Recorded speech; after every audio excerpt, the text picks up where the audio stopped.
Tak hanya di Bekasi, Jawa Barat, sebelumnya kontroversi pagar laut yang dinilai merugikan nelayan ditemukan di Tangerang, Banten. Wahana Lingkungan Hidup Walhi mencurigai pemagaran laut di Tangerang, Banten sepanjang 30 km merupakan bagian dari proyek reklamasi. Menurut Walhi, pemerintah tidak mungkin tidak mengetahui keberadaan pagar laut itu.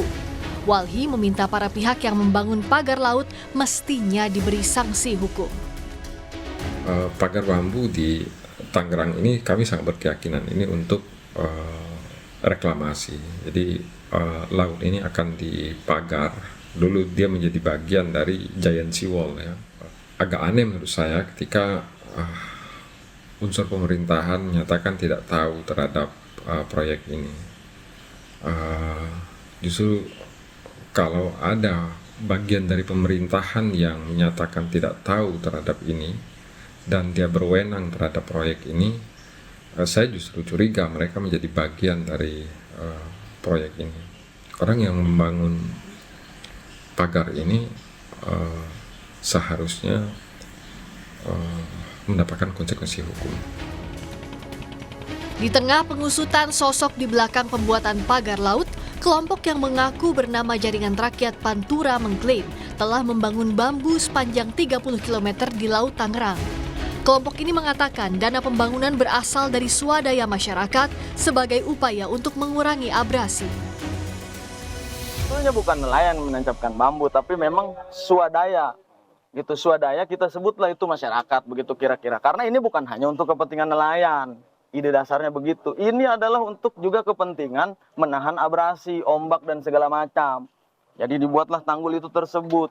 Seiring berjalannya waktu, ditumbuhi ternyata oleh kerang hijau. Lalu diberi waring untuk membudidaya udang dan segala macam. Ini kan kemudian menjadi tambahan.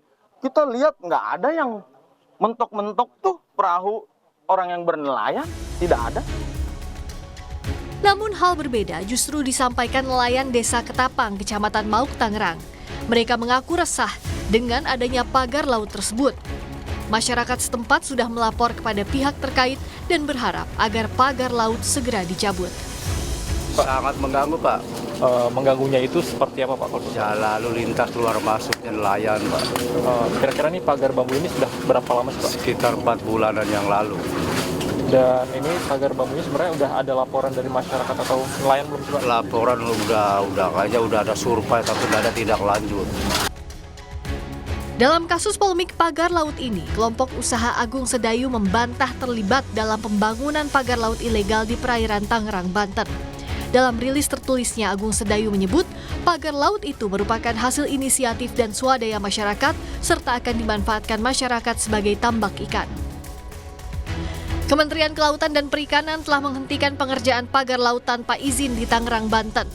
Dalam kasus ini, KKP masih mendalami siapa penanggung jawab proyek sepanjang 30,16 km ini yang menyebabkan kerugian bagi warga sekitar.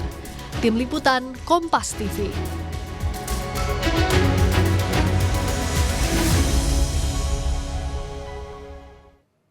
Soal kontroversi pagar laut di Bekasi, Jawa Barat ini akan kita tanyakan kepada jurnalis Kompas TV Alexander Blegur.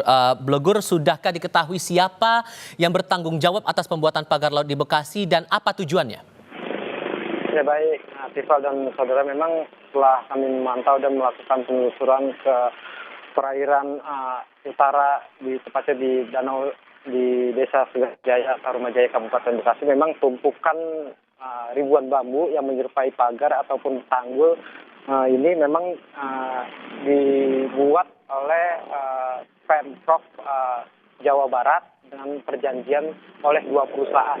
Tujuannya memang kerjasama Pemprov dengan 2 perusahaan ini dilakukan untuk membangun pelabuhan yang nantinya memang digunakan untuk keluar masuk kapal yang berkapasitas di bawah 30 JT. Dan juga memang saat ini dari Ahmad Kurniawan, Kepala UPTD Pelabuhan Perikanan Muara Ciasem, Dinas Kelautan dan Perikanan Jabar, mengatakan keberadaan ribuan batang ini memang kerjasama dengan 2 perusahaan, yaitu PT Tunas Ruang Pelabuhan Nusantara atau TPRN dan juga Mega Agung Nusantara Man, di mana memang ada 2 tanggul di sisi kiri dan sisi kanan, di mana perusahaan TPRN berada di sebelah kiri dan perusahaan MAN ini memang ada di sebelah kanan. Jadi memang pembangunan tanggul di kiri kanan ini memang dijadwalkan atau diprediksi dibangun dengan memanjang sekitar 5 kilometer. Namun memang pembangunannya saat ini baru berjalan sekitar 2 kilometer. Adapun memang perjanjian antara Pemprov Jabar dengan kedua perusahaan ini dilakukan sejak tahun 2003 lalu. Dan memang direncanakan selesai semua untuk pembangunan pelabuhan dan arus lalu lintasnya menuju dari dermaga maupun dari menuju laut lepas itu diperkirakan selama 5 tahun atau tepatnya pada tahun 2008 mendatang. Saat ini memang proses masih berjalan. Kita lihat tadi pemantauan di lapangan memang ada terlihat beberapa ekskavator yang kami perkirakan sekitar ada 4. Namun memang ekskavator untuk dilakukan pengerukan tanah di sisi kiri dan kiri kanan ini masih belum bekerja seperti itu. Berikut bisa saya petikan wawancara dari Ahmad Kurniawan, Kepala UPTD Pelabuhan Perikanan Muara Ciasem, Dinas Kelautan dan Perikanan Jabar.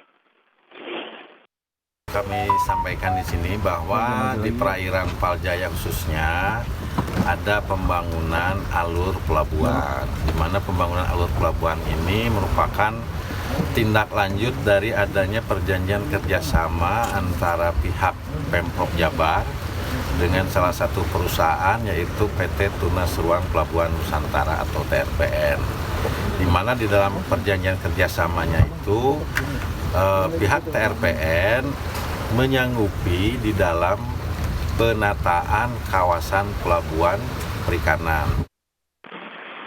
Ya, memang anggaran untuk pembangunan pelabuhan Paljaya khususnya di Desa Tenggara-Jaya, Tarumajaya, Kabupaten Bekasi ini menganggarkan sekitar untuk pembangunan pelabuhan ini sekitar 100 sampai dengan 200 miliar. Dengan rincian ada 3 fasilitas pokok yang memang berada untuk masuk dalam pelabuhan ini. Yang pertama yaitu fasilitas pokok seperti pelabuhan dan arus lalu lintasnya, juga bongkar muat untuk kapal serta kolam labu ataupun dermaga serta mercusuar.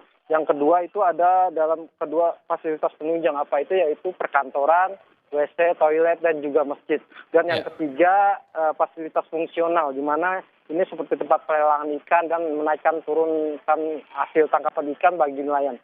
Sementara itu dari sisi yang nelayan sekitar memang menganggap bahwa kami yang temui tadi bahwa mereka belum mendapatkan sosialisasi dari pihak terkait. Karena memang mereka membuat adanya dampak dari pelabuhan ini, selain bahan bakar yang memang menambah, juga hasil tangkapan ikan ini mereka berkurang karena memang adanya pembangunan yang ikan yang ada di lepas pantai seperti itu.